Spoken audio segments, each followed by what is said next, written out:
Istorya ito ng aking kaibigan sa Samar.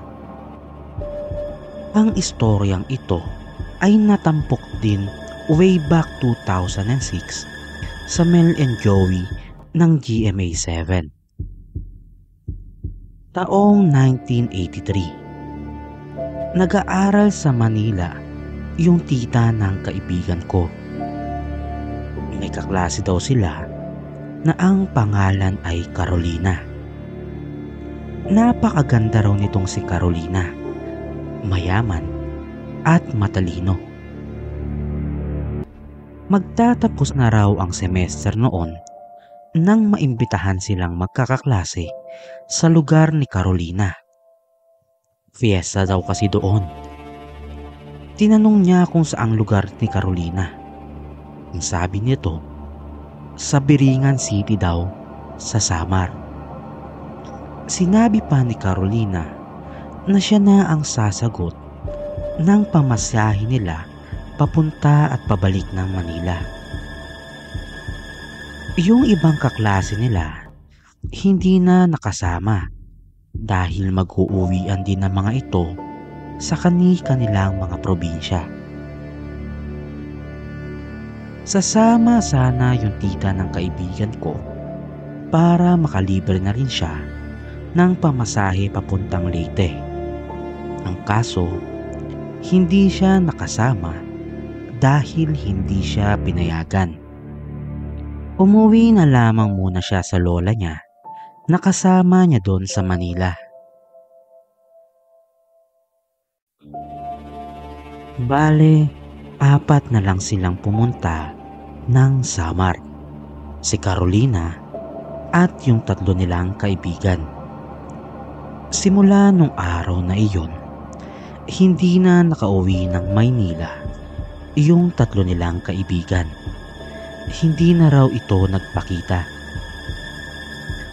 Hinanap nila sa Samar yung kanilang mga kaibigan, kasama yung pamilya ng 3. Pero hindi talaga nila mahanap ang mga ito at nalaman din nilang walang Biringan City sa Samar. Makalipas ang ilang taon, napanaginipan ng kapatid ng isang nawawala ang kapatid niya. Sabi nito, nasa Biringan City na raw siya. Maligaya na daw ito at meron na itong pamilya. Hindi na daw dapat sila mag-alala pa dahil nasa maayos itong kalagayan. Kasama yung kaibigan niyang si Carolina.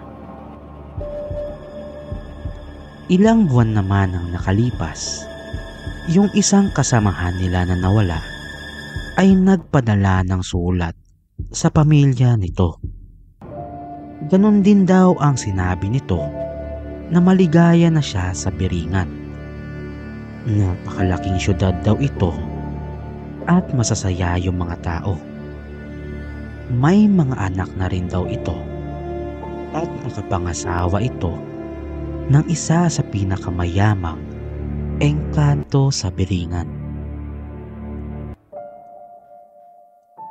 Simula ng mga pangyayaring ito, lumakas pa ang kwento-kwento tungkol sa Lost City ng Biringan.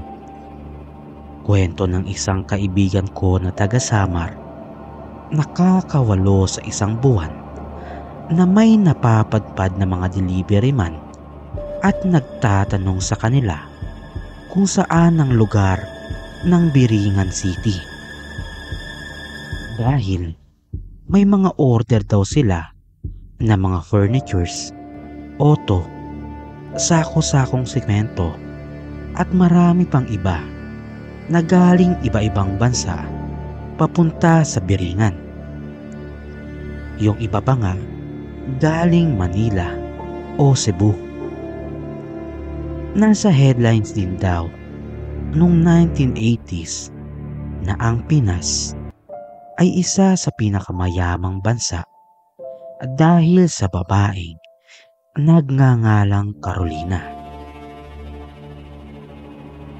May isang kwento naman na may isang malaking cargo ship ang nag-deliver sa Biringan City. May mga materyales daw itong dala at mga appliances. Sinabihan daw sila ng kanilang kliyente na gabi i-deliver yung mga in-order.